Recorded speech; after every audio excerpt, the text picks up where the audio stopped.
Got to start, haven't we, with that big match tomorrow. Manchester United taking on Manchester City. For United, it's all about the top four. For City, it's about the title. Before we get the views of the boys in the studio, let's go to Manchester and welcome in Mark Ogden. Mark, let's start with United, shall we? What's the rhetoric that's been coming out from Old Trafford, from Solskjaer over the last 24 hours, considering what happened against Everton? Well, it's been basically Solskjaer's been saying that, you know, they need a performance. There's no hiding place, is a quote he said today. There's no hiding place in the game against Man City after the performance at Everton. It was so bad. I mean, in every department, it was just abject. It was probably the worst United performance since Alex Ferguson left, you know, almost 6 years ago now. So, you know, United have to bounce back. Obviously, the downside is if they bounce back and win, then it makes it a lot easier for Liverpool to win the title. But I think they've got to put that out of their mind. They've got to start thinking about themselves. They can still get in the top four, qualify for the Champions League. And I think it's massively important that United now put on a performance themselves for the fans and forget about who wins the league, because whether it's City or Liverpool doesn't really matter. But it's not good news for Man United. So they just got to look after themselves. Mark, is that a real thing? Like, will fans genuinely be will United fans genuinely hoping City win tomorrow because of Liverpool? That seems ridiculous considering the situation United are in going into this. Absolutely. Look, I mean, yeah, I've lived in Manchester all my life, and the one thing that Man United fans will tell you is that there's only one rivalry that matters to them, and that's Liverpool. Man City, until recently, until Sheikh Mansour bought the club, didn't really register. They'd never been a real threat to United over the years. It's always been Liverpool. Now and again it was Arsenal, even once again it was Leeds, but Man City had never really mattered to United. Until recently it was all about City used to be a bit of a joke, you know, they were laughed at by United, but now it's changed. But it's a deep-seated rivalry with Liverpool. It goes back, you know, over a century. It's all about the most successful club in England, and Liverpool and United are two top clubs. So that's why United fans would rather City win the league. Well, excuse me. I mean, to be honest, it doesn't really matter what the fans want. It's about what the players need to do. And let's be honest, they're struggling to get in the top six, right? Sorry, top four for Champions League. And that's the most important thing for this club going forward, not what Manchester City or Liverpool do. The other side of the coin is about, as Mark said, about Solskjaer saying we need a performance. He probably said that after the Watford game at home. He probably said that after the West Ham game at home. He definitely said it after the two Barcelona games, what they expected to lose. And then he's having to say it again, even though they won the Watford and West Ham game, the performances were abject. Now, the performance against Everton was abysmal. Yeah. It was absolutely abysmal.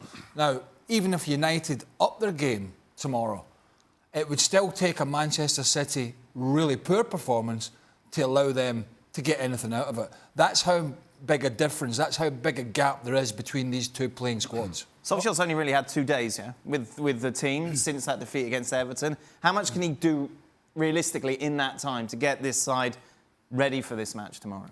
Tactically, probably nothing. But this game for them is not about tactics. It's about getting some face back and getting some pride back. And unfortunately for Manchester United, the last team they want to face is Manchester City. You know, I hear all this talk about Solskjaer wanting a performance.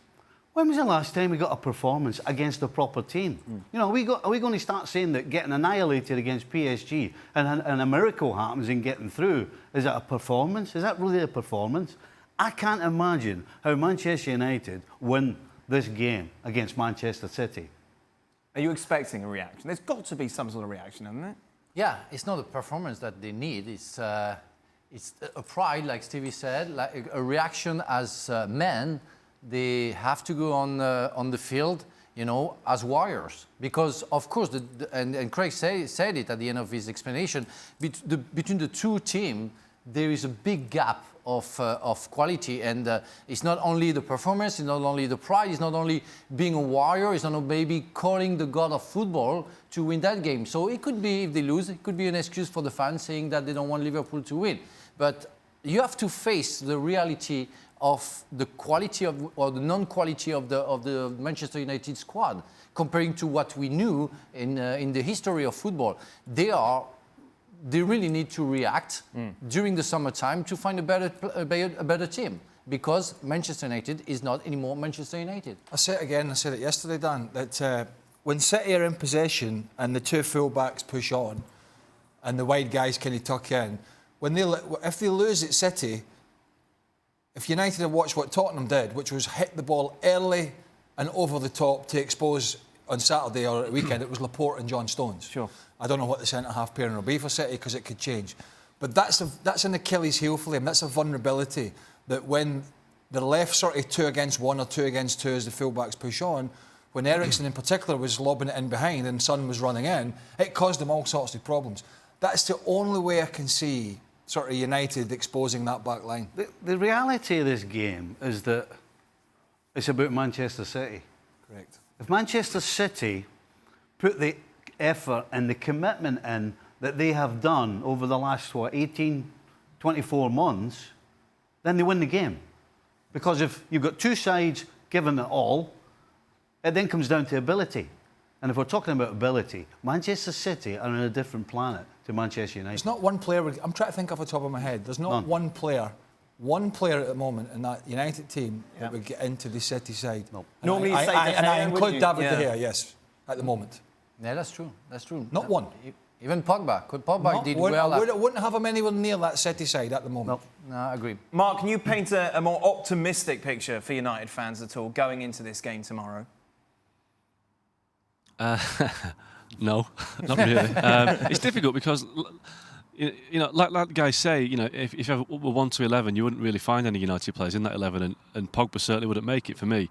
Pogba's a massive luxury player, and I think he's great when it's going well, as it was in the World Cup with France. If he's surrounded by great players, he can be a great player himself. If he's surrounded by mediocre players, he becomes a mediocre player himself. He's not the sort of player that lifts a team to a higher level.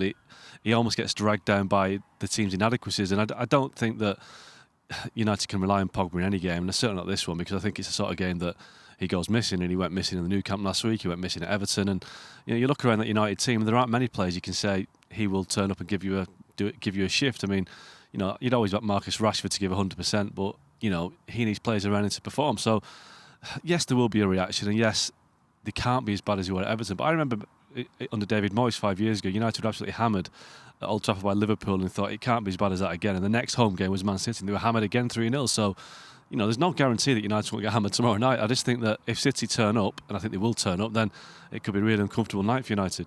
Just a reminder of the record, when these two teams have met at Old Trafford, United have only won once out of the last 7 meetings against City, conceding 17 goals in the process. And whatever happens tomorrow, history will be made, because never in the Premier League era have Manchester United been less fancied by the bookies in a match at Old Trafford. 13-2 they are to win at home. Manchester City, big favourites, coming into the tie at 9-4 on the draw. Meanwhile, 4-1. We've talked about Manchester City and how very much destiny's in their hands going into this game, isn't it? Oh, I bet it's in their hands. It's as simple as that, and that's a good place to be. And if they get this game out of the way and the result goes to form, the run in for them is kind of decent. Okay, Burnley got themselves safe down at Chelsea, so it's tricky because the way they play. Leicester will try and play some good football, which is absolutely perfect for City because it'll be an open game. That's how Rodgers wants to play.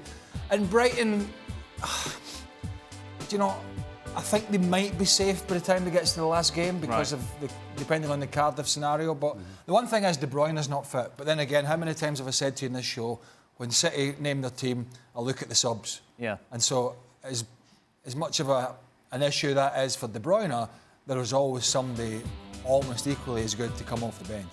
Stevie, is it over tomorrow if City win? Or is it over now? I've had that Personally, discussion with him on the golf course today. You never talk about football on the golf course. I think it's over Well, now. no, but I did say to him a bit of a confliction tomorrow. You're trying to put him off? Well, yeah.